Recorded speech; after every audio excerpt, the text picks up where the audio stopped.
మన ఆస్ఫర్ మండలం, మా ఆలూరు కాన్సెస్ ఆస్ఫర్ మండలంలో విలేజ్ ఒకటి కల్లపారి గ్రామం అనే విలేజ్లోన అక్కడ విష జ్వరాలు వచ్చి దాదాపుగా 2 రోజులు 3 రోజులు అయింది.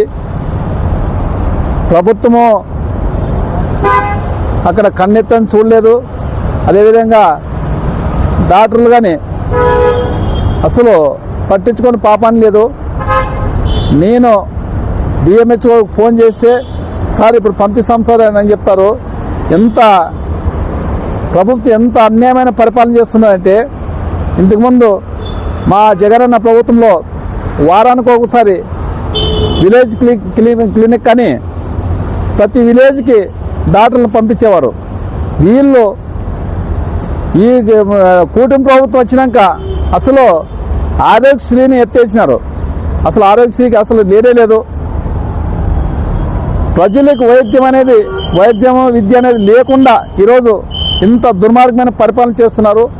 అసలు విష జ్వరాలు వచ్చి పడిపోతుంటే ప్రభుత్వం ఏమి చేస్తుంది అనేది ఇంకా మేము మాట్లాడుతున్నాము. ఎందుకంటే ఏదన్నా చిన్న పిల్లలకు జ్వరాలు వస్తేనే అంత అల్లాడిపోతారు. పెద్దవాళ్ళకి దాదాపుగా 100 మంది పైన ఈరోజు కలపాడులో విష జ్వరాలు వచ్చి, ఎందుకంటే ఆడ కలుషితమైన నీరు తాగి వాటర్ లేని చెప్తాను, ప్రతి మీటింగ్లో నేను చెప్తాను. వాటర్ లేదు, ఆస్వర్మానికి వాటర్ లేదని చెప్తాను.